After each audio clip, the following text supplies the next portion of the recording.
Live from New York, it's Ask an Engineer. Hey everybody, welcome to Ask Engineer. It's me, Lady Ada, with me, Mr. Lady Ada, broadcasting live from Brooklyn. Yeah, we're doing a very different show. We're 30 days out from kid number 2. So we're doing tonight a special NPI, so the Arduino Q. It's also open source hardware month.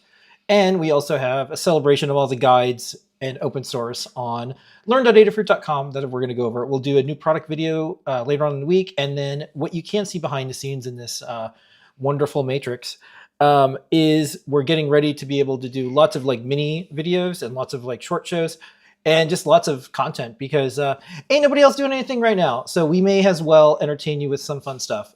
We've got news, discounts. Tonight's code is emulate. I'm not going to put up a graphic because I ran out of time. Use it or lose it. Okay. And we're a open source company in New York City, and we're going to keep trying to do that. So your orders help fuel that. Yeah. So let's kick off the show. Okay. On tonight's show, we'll briefly talk about show and tell. We'll talk about who is on the show and tell and what they showed and shared. We're going to be doing a big ol' NPI. Lady Ada did a deep dive in the Arduino Q. There are questions you didn't even know to ask. And then there's questions that people are afraid to ask. And then there's people that are afraid of the questions Lady Ada is going to ask. All that and more. On NVI. Yeah. But don't forget, we have our Discord channel. You can go to adafruit.it/Discord and you can talk to us the entire time. You can ask questions. We'll do that. And then we're going to just run the clock down until roughly the babysitter says we've got to go. Is this a new version of Wirecast? No, I'm just putting, sort of. There is a new version of Wirecast, but it has nothing to do with this. Okay. I'm doing other things. So this is cool. Yeah, it's I like it. Yeah, sort of. All that and more on Ask Engineer. Okay, here we go. So this is us. Let's kick it off right away. Lady Ada, first off, it's Open Hardware Month.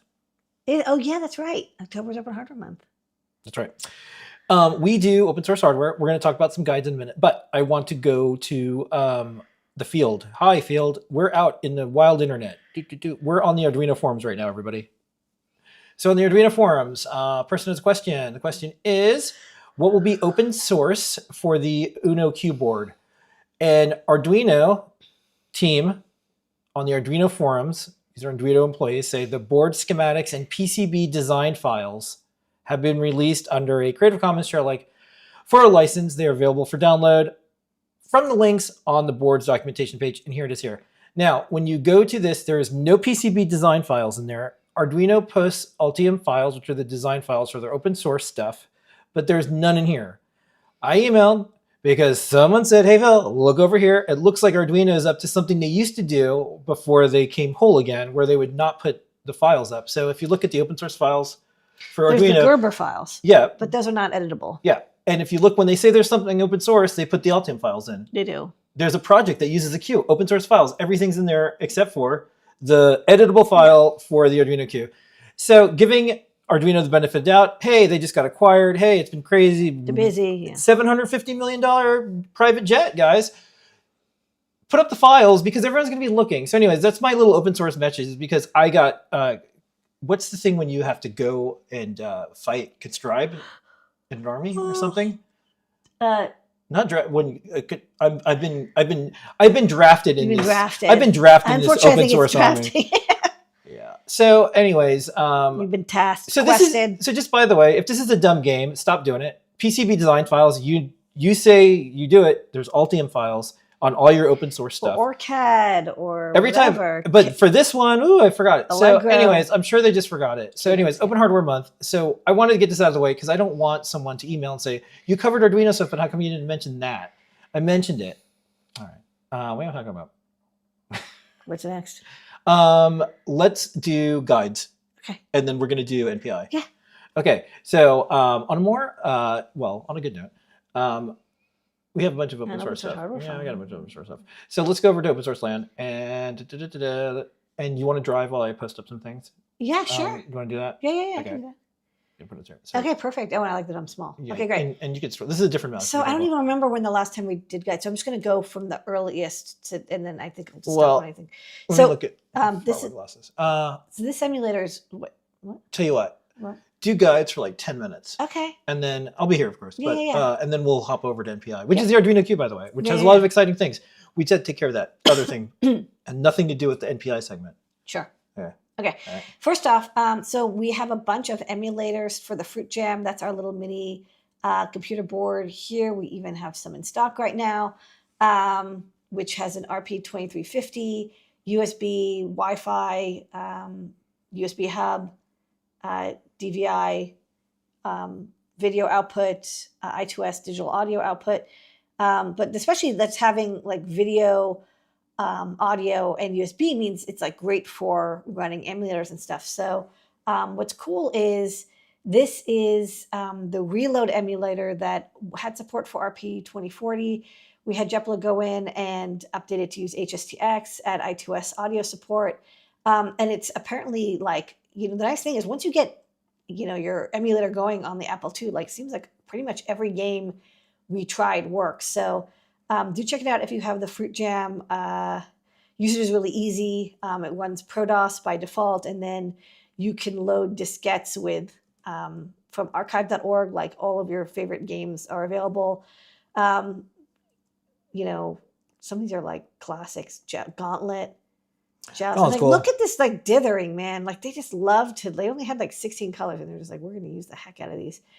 There's just like hundreds and hundreds of apps available. One thing I did ask Jeff to look into was, could we get Paint Shop Pro or Print Shop Pro working?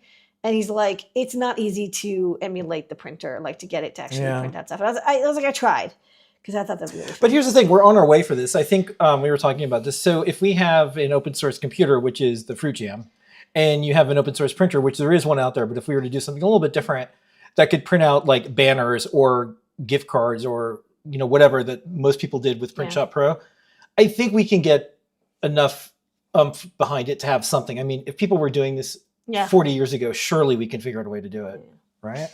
Oh, somebody might. Yeah. He has a limited number of hours. Yeah. Next up is we'll figure it out. I'm sure somebody will. Mikey Sklar, he actually posts a lot on the forum. People ask, like, what's the dimensional something for something? And it's like, data sheets don't always have every dimension. And usually you just take your calipers, but some people don't have calipers. They want to know the dimensions before they buy something. So he actually shows how to get, we have really good images for our products that are shot very nicely top down. And while they're not like, maybe ISO quality government issue, they're good enough for you to import into FreeCAD, and then you can scale it to the size of the product that we do measure, like the outer dimensions, and then use that to measure inner dimensions, especially if the data sheet doesn't always have every possible dimension output. So this will be really handy for people because it's a really common question people have. We didn't have a guide specifically on using the Pi Pico, Pico W, and Pico 2 and Pico 2W with Arduino. Like we sell them and we use them in other projects and we kind of buy, by integration show it, but we didn't have a dedicated guide just for like, hey, you know, let's get you going. And there's really good support for the Pico RP2040 and 2350 via the Philhauer core. This guy just did like an amazing job basically doing all the support to add RP20, RP2040 and 2350 and Wi-Fi and Bluetooth and everything into the Arduino IDE. So check that out. It's a little project that we thought would be handy. I need something like this once in a while. All it does is with CircuitPython and a USB feather and an OLED, you pardon me, plug in the USB device. It'll just tell you the VID, PID, as well as the manufacturer and product. Handy for debugging stuff because sometimes we have like little USB dongles and we're like, what is this? We also have a guide on all the raw displays that we put in the store a couple weeks ago. If you want to use these with our That's cool. RP2040, yeah, it's a good photo. RP2040 Feather in a Python with our we have the sorry, I'm trying to remember the hardware setup. Yeah, we recommend if you're using like Arduino or CircuitPython, just use our RP2040 Feather ThinkInk, and we have this e-ink bonnet. Saw that really fast. That makes it easy to use with a Raspberry Pi or other 2x20 connector header single board computer. So it has all the example code for each one because each display is slightly different. We also have this cool game that was written in CircuitPython by Tim, and this is like he showed this off on last week's show and tell. It's a little game where you can connect logic gates together, like you drag and drop them, and you can create like little miniature computers by like, you kick them onto this like background. And I just kind of had this like cool retro feel to it. Also like, look at that So mouse neat. cursor. Yeah. I think with these, it's all written in CircuitPython. Like this really is a little miniature computer. Yeah, it's a Python. Yeah, you don't have to write any 60, I heard 52 you like assembly. Python. Yeah. We've got this cool case for the MagTag. We re-released the MagTag this year after many years of being out of stock. Got a new display, and now we have a nice little case that has a cool kickstand on it. You can 3D print this. We'll also get some in the shop that are pre-3D printed, so you don't want to 3D print. But I love the little integrated kickstand, so you can have it on a desk, or you can still add the magnetic legs on the back if you still want to use it in like magnetic form. So it works either way, which I think is really cool. We might make some more mag tags. Okay. And we got some projects with Whippersnapper. This is an air quality sensor using the Sen 66. And then it'll display. And what's cool is no code. This is all in Whippersnapper. Okay. So all drag and drop using Adafruit IO. So it's like we can actually do fairly advanced projects with display outputs, sensor inputs, all with Whippersnapper. And I think this is, we're up at 9:30, and then we'll move on to the next thing. Yep. This was by request. We had so many people who were growing plants indoors. To be honest, it's mostly weed, but you know what? This is good for other plants. Measuring PPFD and VPD for vapor pressure vapor pressure deficit and photosynthetic photon flux density. Look, I have a cactus and I like water once in a while. But if you're really serious about plants, these sensors cost hundreds of dollars, but you can DIY your own using Adafruit parts.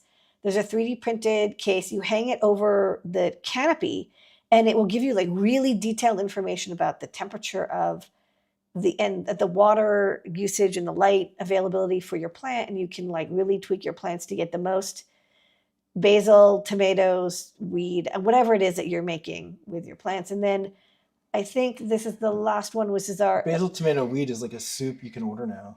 Yeah, I mean that could be good.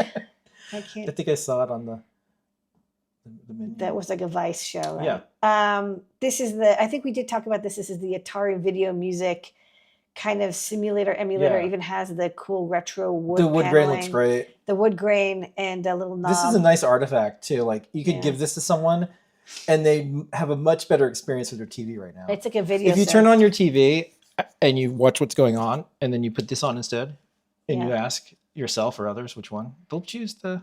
Yeah, I think we talked about Doom on the Fruit Jam. So I think that was the last couple weeks. So more guides coming, but that's so far so good. Lots of really great stuff for the Fruit Jam. Pick one up Yeah. if you haven't yet. So this is our celebration of all of our open source hardware and software and more. Don't forget, you can visit Playgrounds and see what the community is doing. You can make your own TTS engine for the Fruit Jam.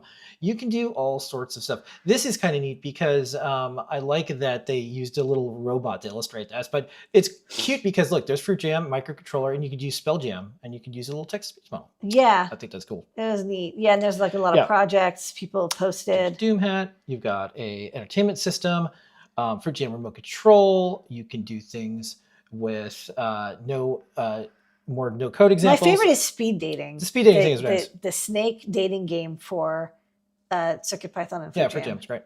The baby pod, awesome. And then all these busy buttons. These are parents who are making all this stuff. Anyways, lots of cool stuff and more. Don't forget it. Those are all the ones from the community. Check out the guides there. You can check out learn.adafruit.com and more. Okay, I think it's time. Don't forget the code for tonight is going to be emulate. Let's do NPI.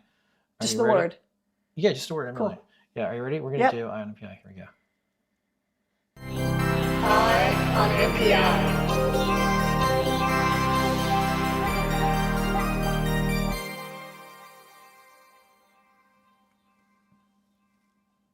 I on NPI brought to you by DigiKey and Adafruit. This week is Arduino Q, my product pick of the week. It's also Lamore's. What is the Arduino Q? Yeah, this is actually on the front page of digikey.com, which is, really big deal. Yeah, it makes you think of what every manufacturer, supplier, and everything. They're like, okay, Qualcomm, you bought Arduino, let's go, and they have it in stock. And Lady Ada did a deep dive. I have one on order. We do. So you're going to learn about it from the Lady Ada point of view. Whether you like it or not. Whether you like it or not. Not the press release and not the ChatGPT press release that was generated. Qualcomm, shame on you. Anyways, this is a real deal. Yeah. So this is the new board from Arduino, and this is part of their collaboration / release from the Qualcomm acquisition that occurred about a week ago. So this is an Arduino UNO shaped board, but it's like jam-packed with tons of processing power, wireless, a little LED matrix, the standard headers that you know and love, STEMMA QT / quick connector, SPI, etc. On the bottom, you've got these dual 60-pin contacts. We'll talk about those. Wait. I'm gonna stop you right there. Yeah. This is so cool that there's a quick connector on this. This is something that the community asked for a really long time. And way to go, SparkFun, who said, we're going to do this connector. It turned into a standard. And so we have STEMMA. STEMMA is the more compatible one. Quick gets you just as far on this board. It's awesome. And then Arduino has the Modulinos, which we've covered. That's and right. there's other companies too. That's There's right. dozens of companies making stuff in them. And it's these things come along because the entire community was doing it. And although Arduino started off with different connectors, they came around and now it's there. Yes. Anyways, it's worth shouting out. Good work. I'm going to shout out to Nate at SparkFun because he's the one who came up with it. That's right. That's right. It takes a village. Okay. On the bottom, they got these contacts, these two 60-pin contacts. So, these are evocative of like the compute module on the Raspberry Pi. You can plug it in for high-speed connectivity. We'll talk about what's available on both sets of contacts, plus all the memory and peripherals, which we'll talk over. And then you see it says Arduino UNO Q, and then powered by the Qualcomm Dragonwing. That's the processor that's on the board. There's also an STM32, which we'll talk about in a moment. But this is a beefy Arduino UNO shaped board. It's kind of the latest in the family. It's got a QRB2210 microprocessor unit. That's what's going to be running Linux. It's an A53, and then it also has some I think it also has some microcontrollers inside. Can I ask some questions? Are you doing this? Yeah, sure. So this has the Dragonwing. Yeah. There is another board out there that we like that has Dragonwing as well, and I should say it's the Tachyon from Particle, but there's a modem on it. So that one it's more cellular based, and it's not. For that one, you really do you log into it. I'll talk about this. It doesn't have the user experience that's simplified. It's like you're just in Linux. Yeah. So that's the thing. It's it's interesting. So Dragonwing has it could be like that, or it could be like this. Yeah. This is their, I guess, probably their second entry into this world of like the maker world, I guess. Because I think You know what's Tachyon. funny? Actually, the TN, which I didn't put the link in, it was also a Qualcomm. It was an Atheros, but it was also a Qualcomm board. I didn't realize this was not the first Qualcomm. And of course, Qualcomm's done other single board Linux computers. This is the first time they're, I think what's interesting about this is that they're actually trying to make it easy for people to use, because I think the challenge is that, Linux is something, like I grew up with Linux and you grew up with Linux, but for a lot of people, it's advanced, complicated. You have to do like BusyBox, you have to do distribution, you have to compile kernels.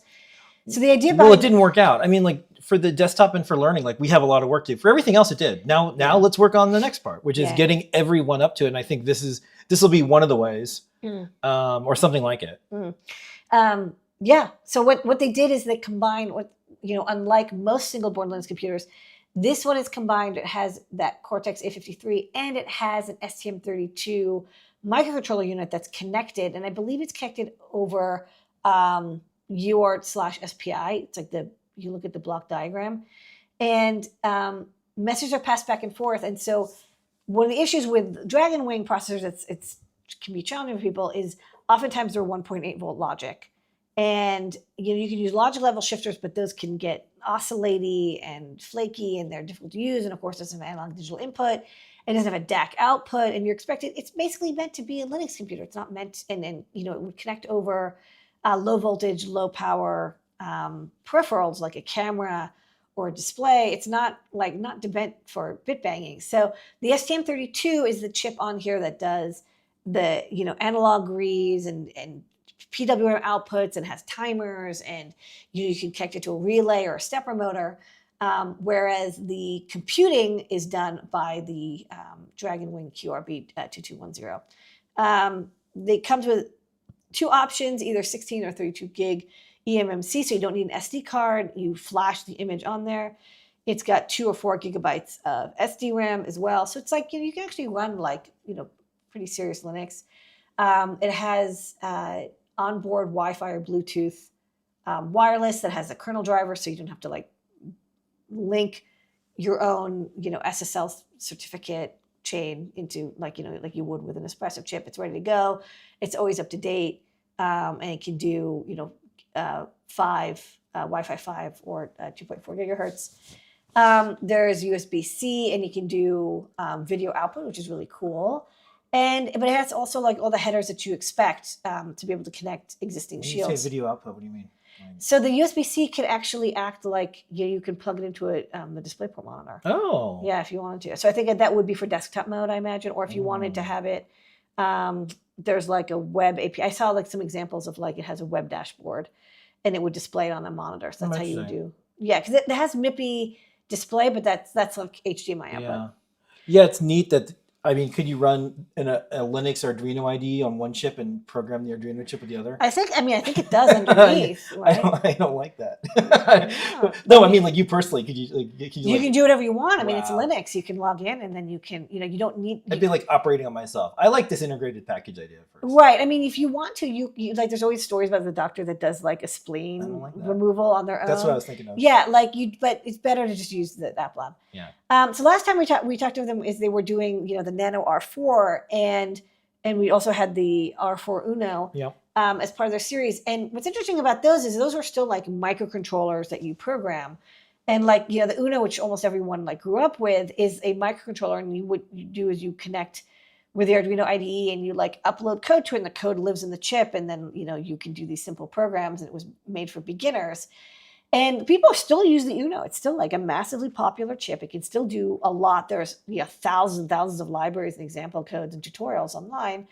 But it did kind of top out at this maker educational community. And then Arduino wanted to kind of get into other markets, which makes sense because people have been using Arduino for 20 years. And they're well, now I'm in industry and I want to use it in industry. And so they designed the Pro line, which was, in general, not open source, but was more powerful. The Portenta, and it had vision and had edge AI and sensors and more advanced use cases. It wasn't meant for students. It was meant for people who wanted to, with the Opta, it's a PLC. It's for industrial automated usage. And there was this third branch that did get explored, but also kind of didn't last as long. There was the YUN and the TN, which I forgot about, which did use a Qualcomm Atheros. And then the tray, which was the Beagle board / Arduino, which like all these, there's underneath this tin that has the Arduino UNO logo, there's like a Linux processor, and then there's a connected to it is a microcontroller like an Atmega 3204 or an a ARM Cortex M0.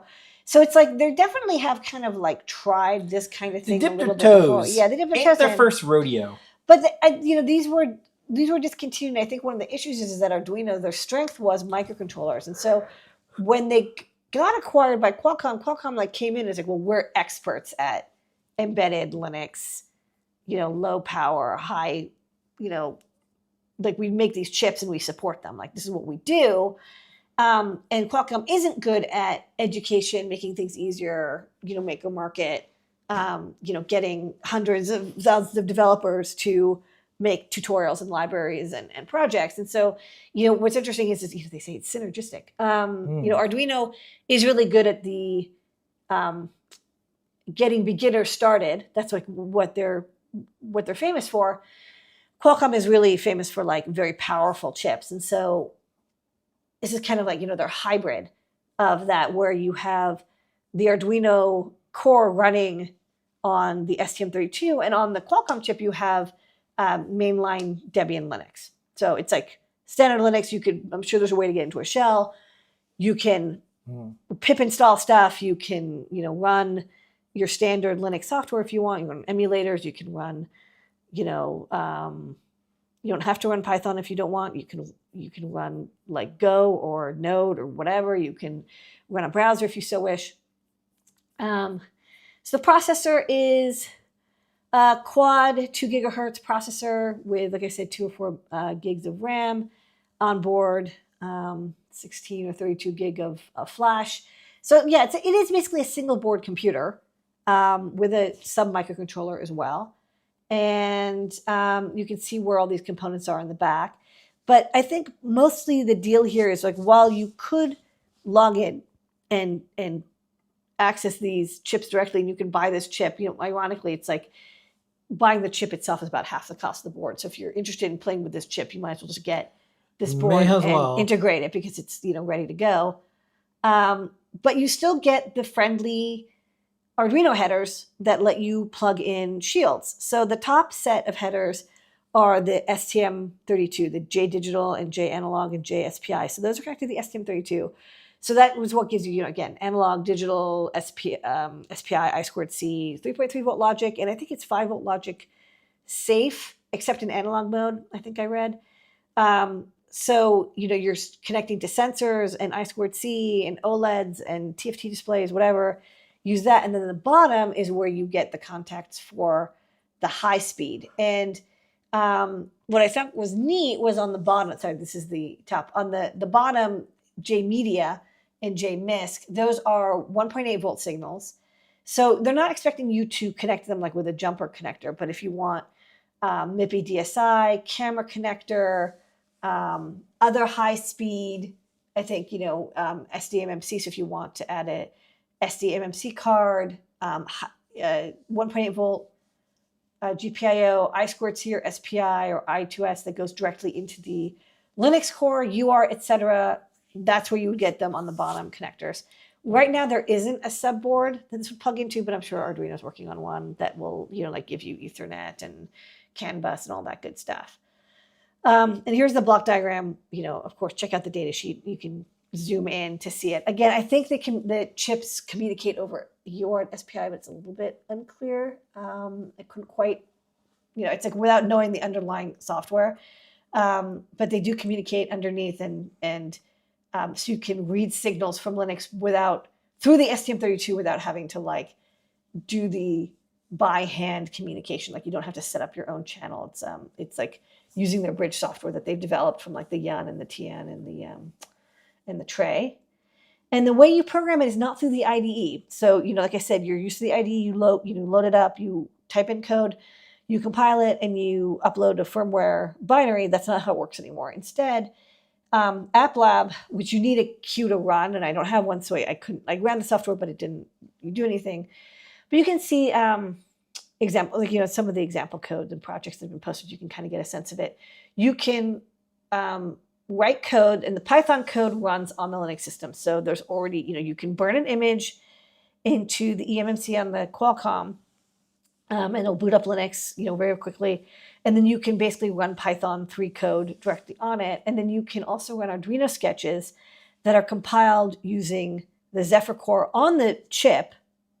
Right, I think it's compiled on the chip and then sent over SWD to the STM32. So the Dragonwing compiles code for the STM32, and then bricks, which are a way of packaging, I think, Docker containers. Although it seems like some of them may not have Dockers, but if you want like web servers, if you want to do visual recognition, if you want to run emulators, and so you don't have to deal with versioning and installing software directly onto the eMMC, because that's kind of, for people who've done single board Linux computing stuff, it's kind of where you end up messing up stuff. You're like, oh shit, I installed this Python version, and then what I need another one, and then this is conflicting, and this doesn't work, and then I'm editing device tree overlays. So they're kind of like, hey, look, just use containers for all of that. And the App Lab runs on your computer. You connect over USB, and it lets you do all the controls. So you have this kind of isolation between you and the complexity of a single board Linux installation. And then also, of course, if anything ever gets messed up, it's really easy for you to say, oh, shoot, my code is living on my development machine. I can always zap the Arduino Q, reinstall the Linux, and start over with my program in case something ever gets completely borked, like you would with your classic Arduino Uno, right? It's like if your Arduino Uno hard faults, it's not like, oh no, I can't get to my code anymore. Your code lives on your computer anyways. You just open up the IDE and reload the code into it. Someone's looking forward to blinking an LED with IPDDR for X and 4 cores. You can, but it's like the smartest, most edge AI. I mean, it makes sense. Look, if you want to do, and the thing is, everyone does want to do AI. They want to run LLMs. They want to do visual recognition. They want to do audio recognition.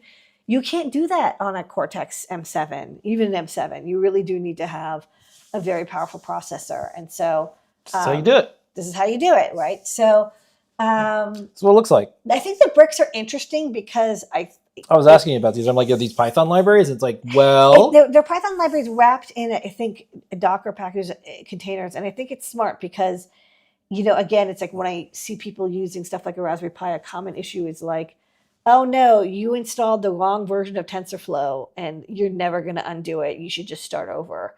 And so having Docker containers makes it like little instances are nice. Yeah, it's like the stuff that people have learned from the last like decade or two of DevOps is now coming to microcontrollers. That's kind of smart. Like I always see like people who do embedded are like always a decade or two behind what all other developments have learned. Yeah, but the joke is going to be it works fine on my remote controller. Yeah. Here, let me ship you my microcontroller. Right. So it's like that is kind of cool. It's like if you can't. Not so funny now. Yeah, it's like one of the biggest issues with like Raspberry Pi projects is really hard to do reproduction because versions of Linux, versions of Python, versions of the sub-libraries all change constantly. Like I was just helping someone with a TensorFlow project. I was like, oh shit, this was written for TensorFlow 1 and TensorFlow 2 is out. And even if you import as TensorFlow 1 in compatibility mode, it still doesn't work. And you can't even get the old one anymore. So, I think this is wise to always be able to reproduce it so you can have embedded projects that can last and run for many years. There's projects on the Project Hub. It'll give you a really good sense of what this board can do. Once we get one, we'll do a project as well. Meanwhile, you can pre-order it from DigiKey for $44, which is a great deal. For basically the cost of like your standard development board, you get a full single board Linux computer and microcontroller and headers and Wi-Fi and Bluetooth and built-in memory, which is nice because a lot of single board computers, you have to also get an SD card. You don't need that. Comes with it ready to go. All you need is a USB cable, and then you can get it programmed from your computer like pretty much immediately with App Lab. Which I said, I didn't show it, but it's available for Mac, Windows, and Linux. Yeah, and we have one on order. I think they should send one to Lamar because it sounds like she could do something with it. Oh yeah. And we'll have more information about this and the ongoing story about open source and Arduino and more But as always, there's one place you can get it. It's DigiKey. That's right. That's where I get it. Pre-order today. That's where you get it. Pi on MPI.